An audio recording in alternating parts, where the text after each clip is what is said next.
Good morning, everyone. In this video, we are going to be looking at this rational function cards investigation worksheet. And on this worksheet, we're going to be looking more in depth at restrictions in the context of holes and vertical asymptotes. So on each of these graphs, only the holes and vertical asymptotes are shown for us, and we're going to use our graphing calculator to complete a sketch of each graph. We're going to show each rational function in factored form, and then we're going to determine what causes a vertical asymptote and what causes a hole in the graph. So folks, we're going to go ahead and start by factoring every single one of these functions. So this is going to give us some good practice with using the X method again and looking for GCFs. So let's go ahead and take a look at this very first problem. Now, restriction-wise, what you should notice is that every single one of these problems has a denominator. And what we know from our page 4 notes is that anytime we have a denominator, we got to make sure that we're not putting in any x values that would make it dividing by 0. So every single one of these functions is going to have some sort of restriction on the domain. So on page 4 of the notes, we talked about how restrictions on the domain cause a break in the x values. But as we are reading that from left to right, is the break an asymptote? Or is the break because of a hole? So we're going to explore what causes those vertical asymptotes and holes. And let's go ahead and start factoring this first one. So looking for a GCF first, there's nothing that I can do to that top one. But since there's an a value, we're going to either have to do factoring by grouping or the x method. So 1x and 2x. And let's go ahead and try 1 and 3. Multiply on the x. That gives me 3x, that gives me 2x. So I want that inner sum to be 1. So I'm going to make that 2 negative, which means making that 1 negative. So then our factors we write straight across. So my factored form on the top will be x minus 1 and 2x plus 3. And that is my f of x equals equation top part. Now looking at the bottom of that fraction, we're going to do the same thing and factor it. No GCF, and I'm going to start with the perfect square factors of 4. So 2x and 2x, and then 1 and 1. 2x times 1 is 2x, and 2x times 1 is 2x. And ooh, that's not going to give me that sum number of negative 3 that I want. So let's go ahead and try 4 and 1. Since there are no other factors of 1, we can try. 4 times 1 is 4x. 1x times 1 is 1x. So if I need my sum number to be negative 3, we're going to make that 4 a negative, which means we need this 1 so that 4x times negative 1 will be a negative. So then going straight across with my factors, 4x gets paired with the positive 1 and x gets paired with the negative 1. So x minus 1 and 4x plus 1. And folks, I just switched the order of those factors around like this so that I can have that x minus 1 and x minus 1 stacked. Now, before we get into vertical asymptotes versus holes, let's just talk about those restrictions we have on the denominator. So using the zero product property, this says that x cannot be equal to positive 1, because that would make this 0 times 5, which is 0. And x also cannot be equal to, subtract 1, divide by 4, a negative 1/4. So what I want you to notice about these restrictions is that I have a hole at x equals 1, and I have a vertical asymptote at about x equals negative 1/4. So those are my two restrictions, but this one presents me with a hole at that value, and this one presents me with a vertical asymptote. So if we look at the top of this fraction, if you're wondering, well, should we figure out what that x value can't be equal to? Well, if I had a negative 3/2, 0 on the top of this fraction is fine. I can do 0 divided by something. So I can have 0 divided by like 7, but we can't have 7 divided by 0. So this is fine, this is not. So zeros on the top are fine, so when I'm checking those restrictions, I only need to use the zero product property on the bottom of that fraction. So currently what we have, folks, is a vertical asymptote at x equals negative 1/4, and we have a hole at x equals 1. So looking at my equation, is there any difference between these two factors and why this restriction presents itself as a hole and this one as a vertical asymptote? Well, if you look at that factored form, can I cancel the x minus 1 with the x minus 1? Well, maybe they are the same, and normally algebraically we would be able to cancel those out. So because I can cancel that factor, what we can do is kind of fudge what the y value would be at that x value restriction. So similar to how when we made our tables for piecewise functions, it's like, well, it needs to be x values less than 0, but we can plug in that value of 0 and see what the function would be at that value because we're able to figure out what it is leading up to it. So folks, in the same sense, if I cancel out that x minus 1 and I plug in this 1 for that x, we would get 2 times 1 plus 3 over 4 times 1 plus 1. This gives me 5 over 5 or 1. So this tells me that f of 1, if I actually were able to plug it into that simplified equation, would be equal to 1. So that means I can not only state that I have a hole at x equals 1, but that the coordinate of that hole would be at 1, 1. So a more specific location for that value. Now, the weird thing with canceling is, can I actually plug in 1? That answer is no, because 0 over 0 is still undefined. So even though I can plug in and find the y value location, it's still a hole because my function isn't defined there because of that part of the function. So I can cancel it for simplifying and finding the location of the hole, but because that exists in the original function, I still can't plug in that input of 1. So that is why I have a hole there. Now the asymptote is just going to stay at the negative 1/4. So I'm going to go ahead and draw in that vertical asymptote. Now, grabbing my calculator, I'm going to go ahead and type in that equation. So going to my y equals, turning off that scatter plot, and typing in parentheses 2x squared plus x minus 3 divided by 4x squared minus 3x minus 1. And as we can see, there's our graph. So we can draw that in based on what my calculator is showing me. So I don't know, it looks like 2, 0 is maybe an exact point. And then I'm curving towards that asymptote and then going up.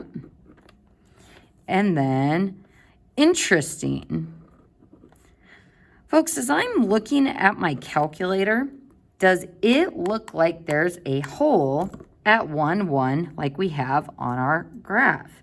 Well, it looks like there is one, but how can I check if there actually is a point there? I can use the trace button, type in 1, and notice there is no corresponding y value. So folks, this is one of the issues with our calculator, is that it doesn't really show the holes. So I want you to put a note by graphing calculator up at the top here that says doesn't show holes.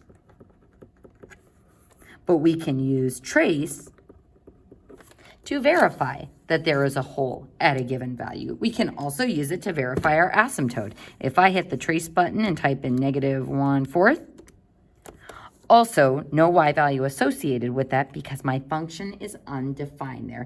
So again, folks, even though we were able to figure out the location of the hole using that canceled out version of the equation, I still can't plug in 1 as an input because 0 over 0 is undefined. 1 over 1 is 1, 2 over 2 is 1, but 0 divided by 0 is undefined.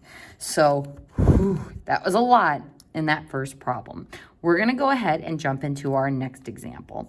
Now on this one, if I asked you to factor this so that we can figure out what denominator restrictions we have on x, hopefully it's jumping out at you that x squared minus 4 is difference of squares. So x squared is a perfect square, 4 is a perfect square. So that factored form would be x plus 1 over x plus 2 times x minus 2. And that's f of x equals pew, pew. And folks, I'm putting parentheses around that x plus 1, not just to help me when I type this in on my calculator, but also to show me any canceling out rules that I might have. So sometimes Algebra 2 students are tempted to try to take out those x's with each other. I can only take out an entire binomial with another entire binomial, or an entire parentheses term with another parentheses term. So folks, looking at my denominator, what restrictions do we have on x or on our domain? Well, x can't be equal to -2 because that would make my denominator equal to 0. It also can't be equal to +2. So if we look at the graph we're shown, we see that these are vertical asymptotes at those restricted x values. So I can say that my vertical asymptotes are at x equals -2 and x equals +2. Now, why do we have vertical asymptotes here instead of holes? Well, in this problem, I was able to cancel and find the location of that hole. But with that vertical asymptote, there was no way for me to cancel out that 4x plus 1. So I am just getting undefined at that value, and my graph just gets awkwardly close to it from either side. So because I can't cancel out either of those factors, we have a vertical asymptote instead of a hole. So doesn't cancel. So folks, we're kind of building these rules as we go based on what these functions are showing us. So I'm going to go ahead and type this equation in. Let's see, parentheses x plus 1 divided by parentheses x squared minus 4. And folks, I always want to go back to the original equation in the problem just in case I done goofed something up with my factoring.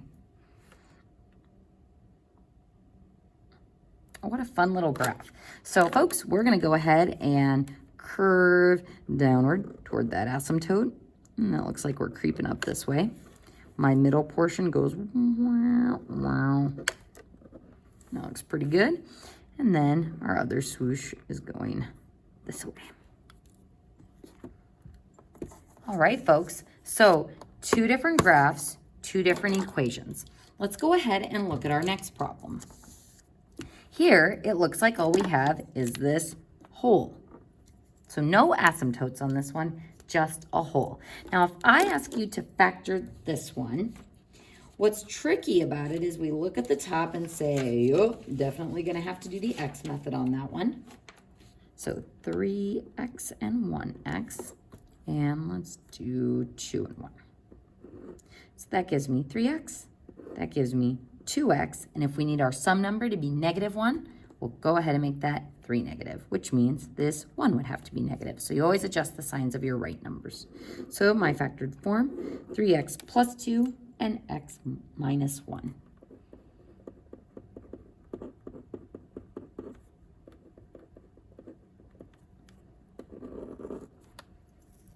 Now that denominator, a lot of times students look at that and go, throw parentheses around it. That's factored.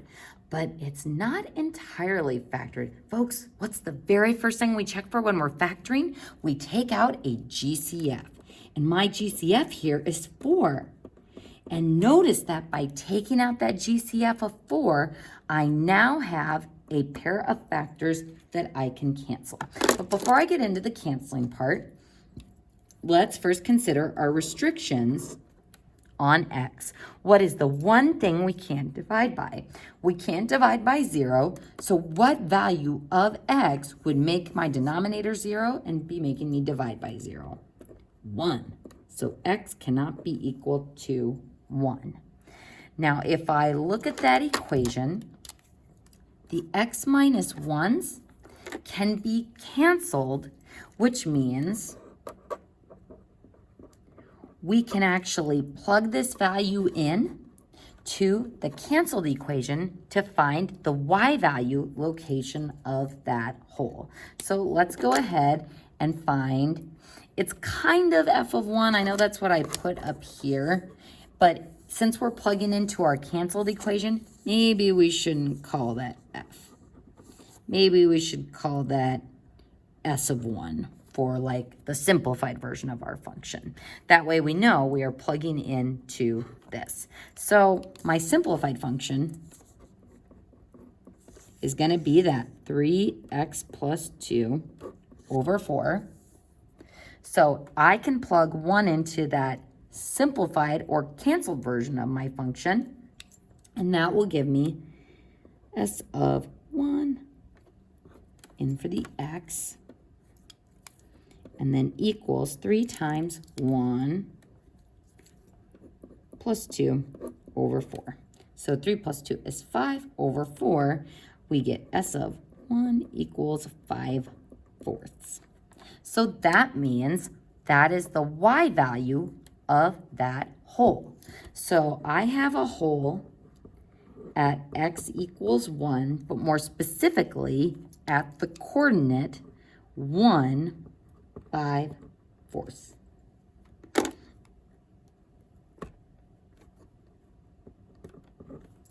As we can see, it is just a titch above there at 1 1/4.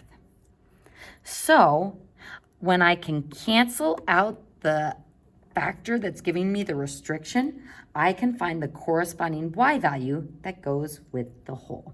Now, folks, if I were to plug this in on my calculator, we'd have parentheses 3x squared and minus x minus 2 divided by parentheses 4x minus 4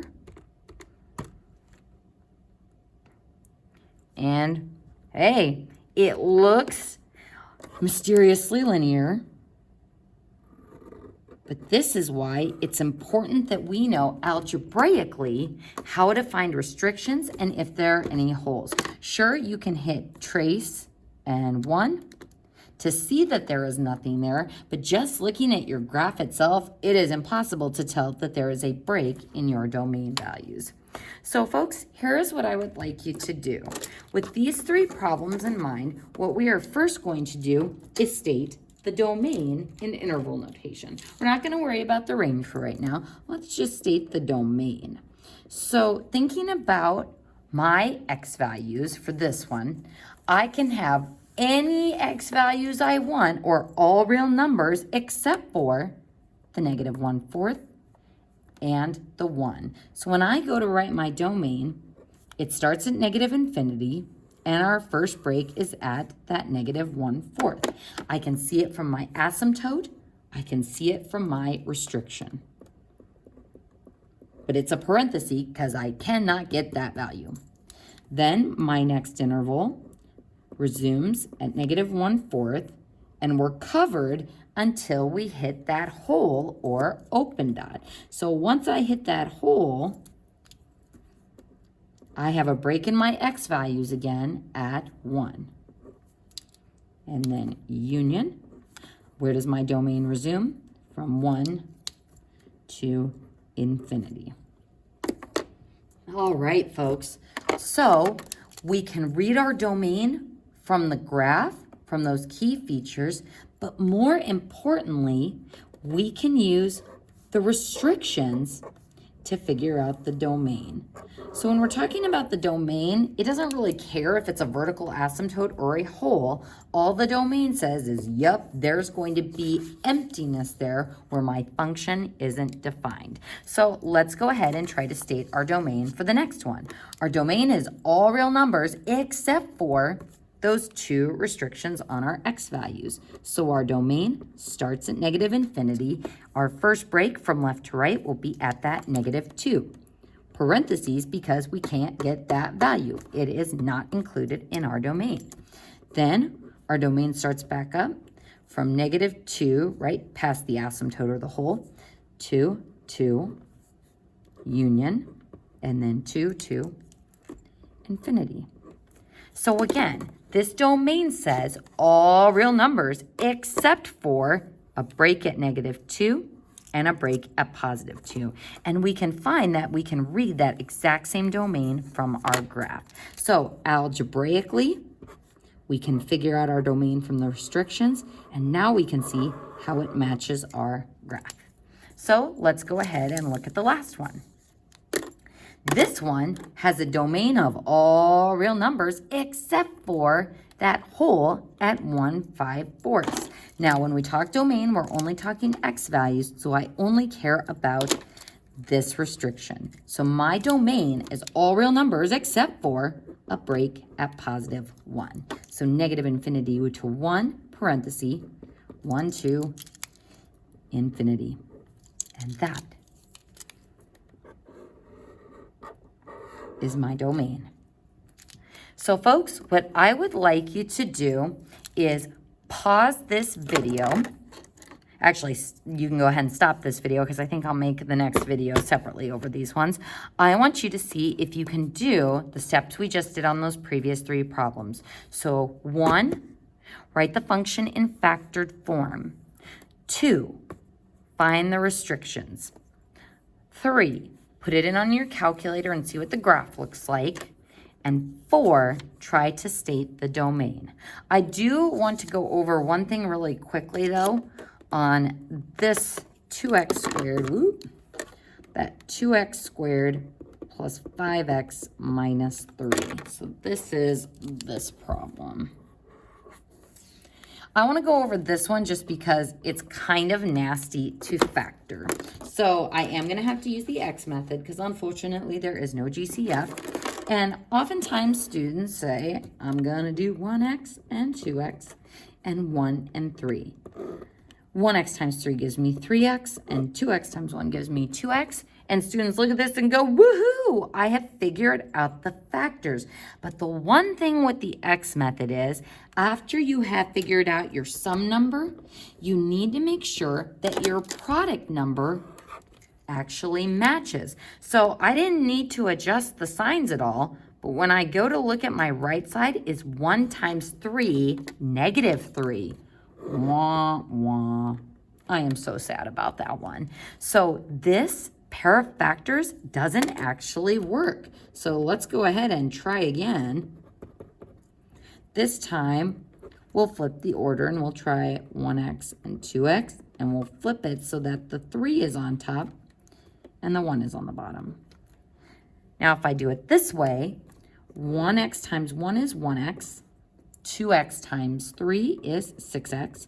So if I need my sum to be a positive 5x, we can make that one negative and that one negative. And now when I go to check my product, 3 times -1 is indeed -3. Folks, this is an awesome factoring problem, and it's a lot of times one that they like to throw in on the old ACT. So you can either just carefully check your product number after you have adjusted your signs, or remember, you can always quickly check by refoiling. So on this one, on the top, we're going to have 2x minus 1 from this factor, and then x plus 3 for the other one. So if I wanted to FOIL that, 2x times x, 2x squared. -1x times 6 or plus 6x is 5x, and -1 times 3 is -3. So you can always check your foiling or your factoring by foiling.